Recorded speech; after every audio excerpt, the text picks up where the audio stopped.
નમસ્કાર મિત્રો, વિડીયોમાં તમારું સ્વાગત છે। મિત્રો, એક તરફ ઠાકોર સમાજમાં ડીજેનો વિવાદ ચાલી રહ્યો છે, ત્યારે વિક્રમ ઠાકોર ડીજેના સમર્થનમાં આવ્યા છે અને તેમણે કહ્યું છે કે આપણી બાજુ ડીજે તો બંધ નહીં જ થાય।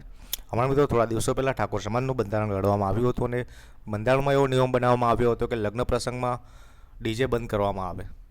ત્યારે હાલ એનો વિરોધ કરી રહ્યા છે અનેક કલાકારો, જેમાં અર્જુન ઠાકોર, ગબ્બર ઠાકોર એનો વિરોધ કરી રહ્યા છે। હમણાં શીતલ ઠાકોરનો પણ એક વિડીયો વાયરલ થયો હતો, જેમાં પણ એમણે કહ્યું હતું કે ડીજે પ્રોગ્રામ બંધ કરાયા છે, પરંતુ અમે તો રાસ ગરબાનો પ્રોગ્રામ કર્યો હતો। ત્યારે વિક્રમ ઠાકોરે પણ હાલ ડીજેને સમર્થન આપતો એક વિડીયો કર્યો છે, જેમાં તેમણે કહ્યું છે કે આપણા સમાજમાં જે આ ડીજેનો વિરોધ કરવામાં આવી રહ્યો છે અને ડીજે બંધ કરવામાં આવ્યું છે, જે ખોટી વાત છે અને હું ડીજેનો સમર્થન કરીશ અને લગ્ન પ્રસંગમાં ડીજે જે કરી રહ્યા છે તેમનો હું સપોર્ટ કરીશ। તો મિત્રો, આના વિશે તમારે શું કહેવું છે તમે કોમેન્ટ કરીને જણાવો અને વિક્રમ ઠાકોરે શું કહ્યું હતું એ પણ તમે વિડીયોમાં જોઈ શકો છો। આપણા બાજુ ડીજે બંધ નહીં થવાનું અને કોઈ બંધ કરાવવા હોય તો મને પહેલા કહેજો।